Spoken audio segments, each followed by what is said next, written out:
The silent genocide. Nigeria's Christians under siege, the forgotten crisis. When people think of global crises, their minds often turn to war zones in the Middle East, refugee camps in Eastern Europe, or political unrest in Latin America.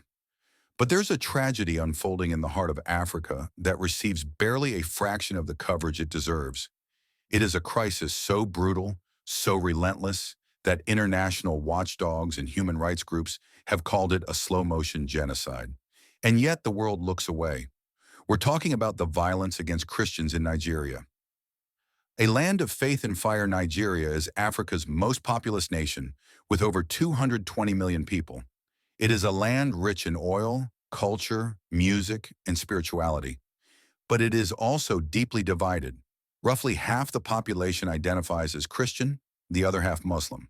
For decades, both communities coexisted, sometimes uneasily. But in recent years, violence has escalated to horrifying levels.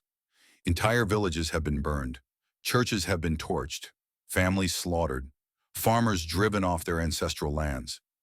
And behind much of this violence are extremist groups like Boko Haram, Islamic State West Africa Province, ISWAP, and radicalized militia known as Fulani herdsmen. Stories the media ignores.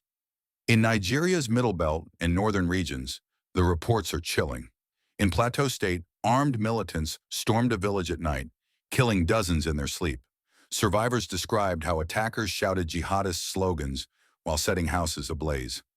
In Kaduna, a church filled with worshippers was attacked during Sunday service. Gunfire rang out as innocent men, women, and children scrambled for safety.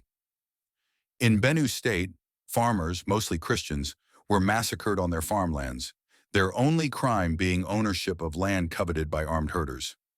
These are not isolated incidents. According to global watchdog groups like Open Doors and International Society for Civil Liberties and Rule of Law, tens of thousands of Christians have been killed in Nigeria over the past decade. Some estimate that more Christians are killed for their faith in Nigeria each year than in the rest of the world combined. Why the silence? You may be asking, if the situation is this dire, why isn't the world talking about it? There are several reasons. 1. Geopolitics.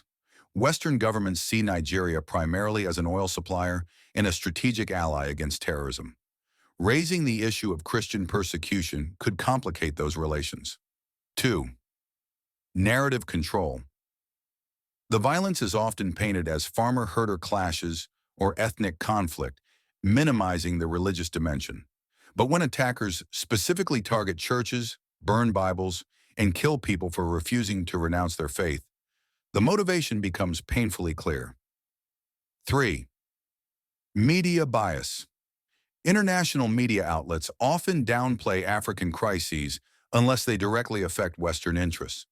A school shooting in America might dominate global headlines for weeks, while the slaughter of hundreds in Nigeria is reduced to a footnote. Living under siege. For Nigerian Christians, daily life is lived in fear. Imagine this: sending your children to school, not knowing if Boko Haram will abduct them, as they did with the Chibok schoolgirls in 2014. Attending Sunday worship while glancing nervously at the doors, praying no gunmen burst in.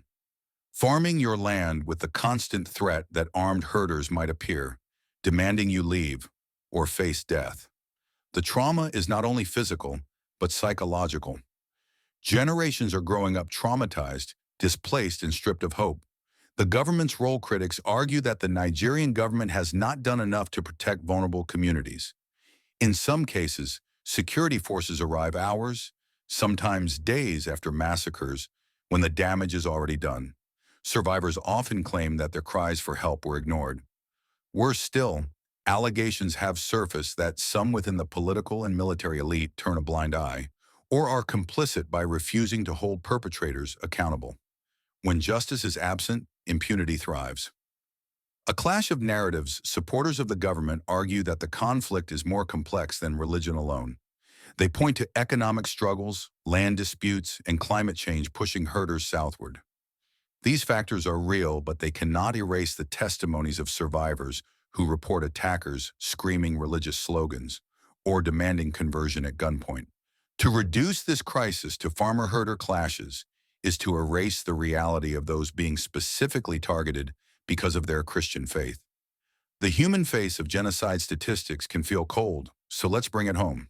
A 12-year-old boy in Borno watches his parents slaughtered in front of him before being abducted and forced into a radical camp. A woman in Plateau loses her husband and children in one night, left with only ashes and silence where